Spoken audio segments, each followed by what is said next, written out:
Assalamualaikum warahmatullahi wabarakatuh. Ketemu lagi dengan saya Dr. Brand Irfanda dari Irfanda Capital.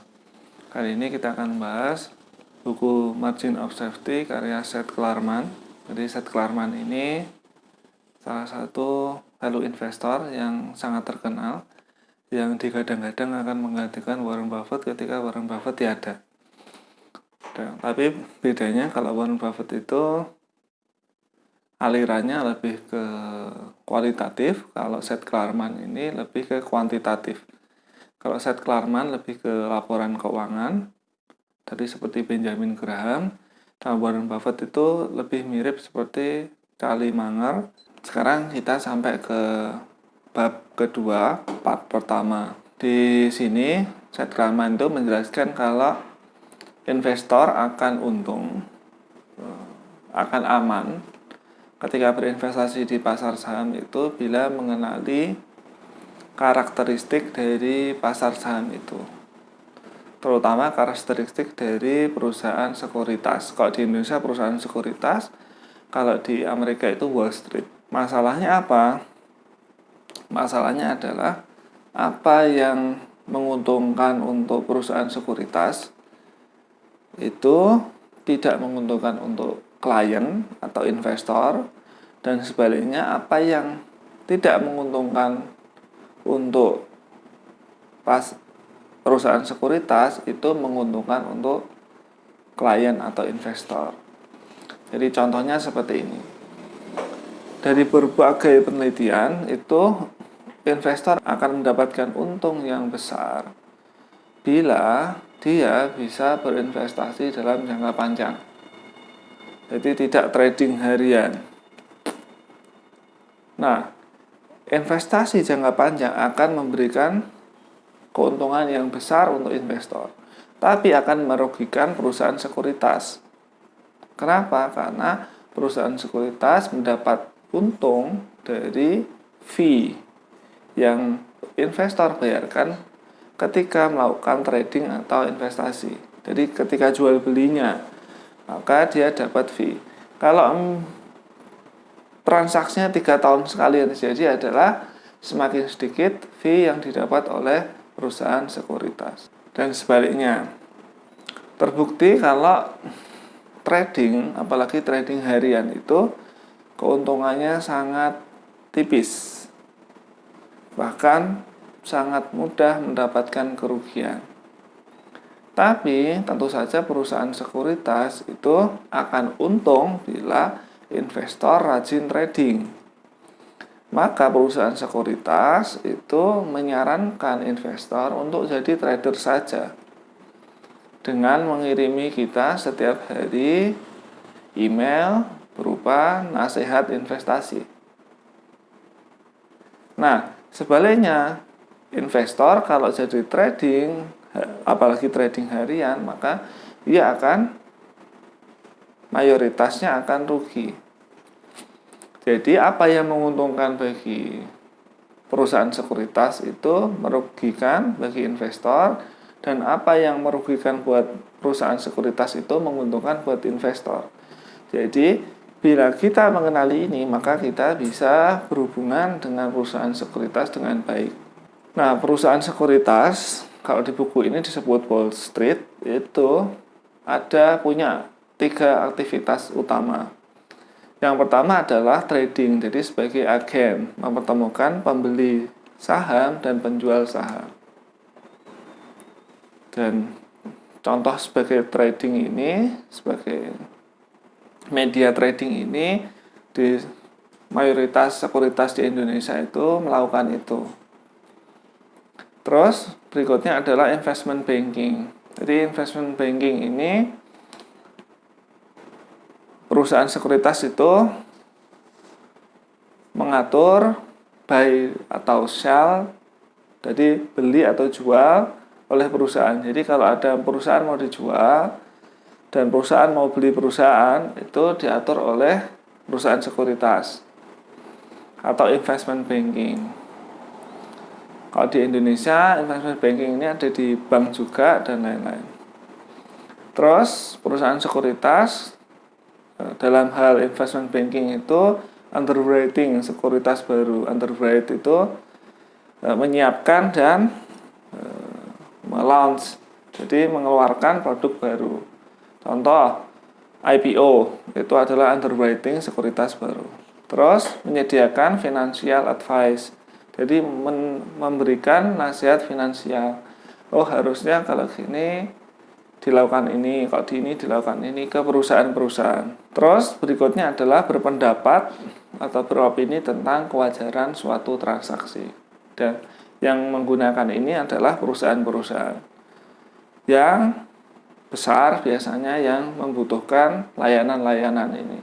Jadi investor retail tidak bisa menggunakan layanan ini. Kemudian yang fungsi ketiga dari perusahaan sekuritas adalah merchant banker. Merchant banker ini masukkan modal sendiri ke dalam transaksi yang dia underwriting.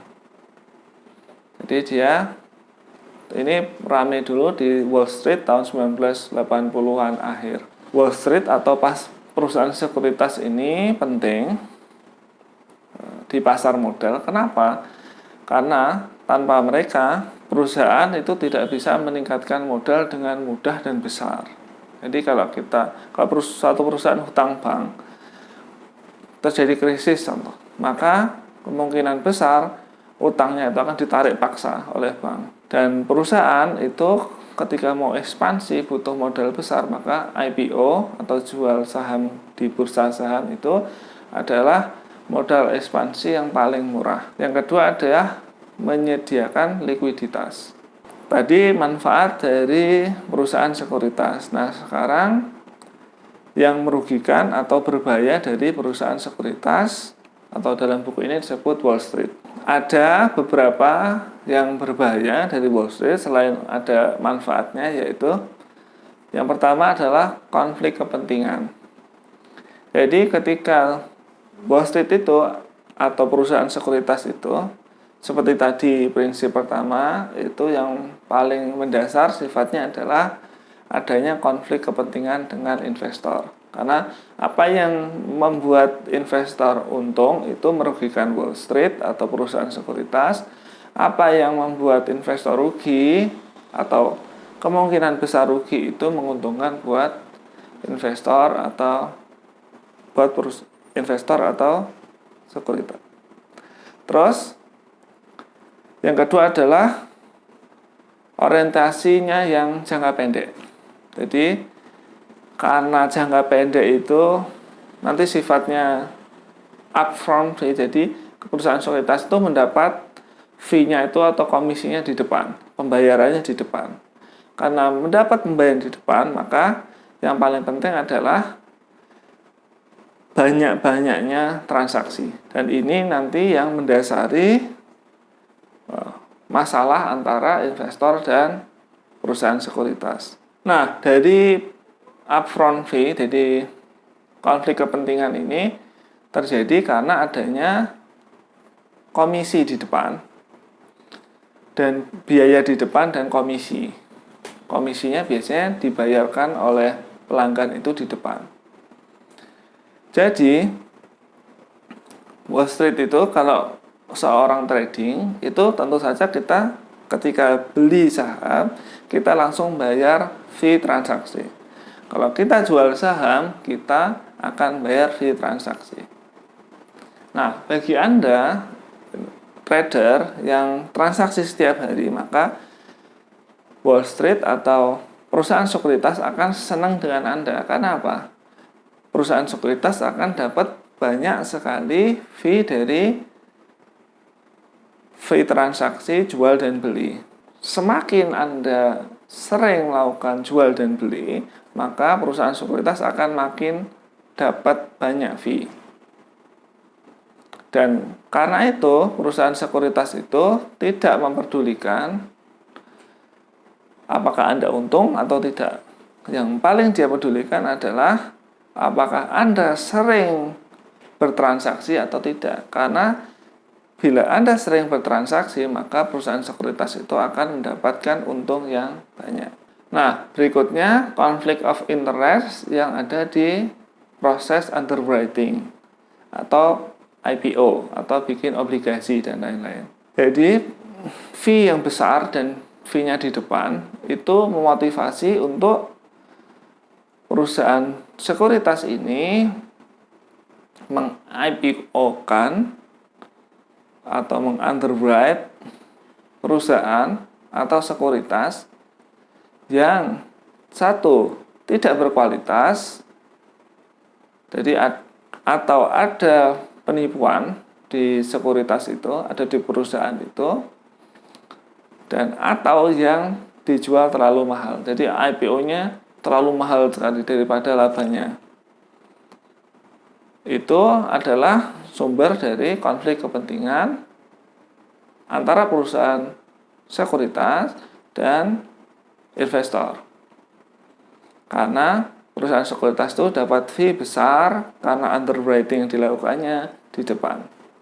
Jadi akibatnya dia melakukan underwrite perusahaan-perusahaan yang tidak pantas di underwrite.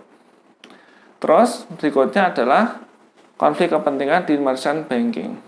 Jadi perusahaan sekuritas itu kalau di Wall Street ya, mungkin di Indonesia belum ada, itu jadi kompetitor langsung untuk klien underwriting dan brokerage klien. Jadi bagi yang mau jual dia jadi kompetitor, mau yang beli dia bisa jadi kompetitor. Jadi seperti itu. Jadi perusahaan di Wall Street itu bisa jadi pembuat, jadi pemproduksi, dan jadi penjual dan jadi pembeli bersamaan. Nah, yang berikutnya adalah karena konflik kepentingan ini, maka yang harus disadari oleh investor adalah ketika perusahaan sekuritas menelpon, ketika broker kita menelpon, maka kita tidak tahu atas kepentingan apa dia menelpon. Dan yang harus kita sadari adalah penawaran dari broker atau penawaran dari perusahaan sekuritas itu belum tentu menghasilkan keuntungan. Bisa jadi malah menghasilkan kerugian. Bila kita sebagai investor atau trader memahami hal ini, maka kita akan bisa melepaskan diri dari jeratan jebakan dari perusahaan sekuritas yang tentu saja ada yang berniat buruk. Jadi seperti itu margin of safety bab 2 part pertama. Bila ada pertanyaan terkait materi ini, silakan tulis di kolom komentar di bawah. Terima kasih atas perhatiannya. Assalamualaikum warahmatullahi wabarakatuh.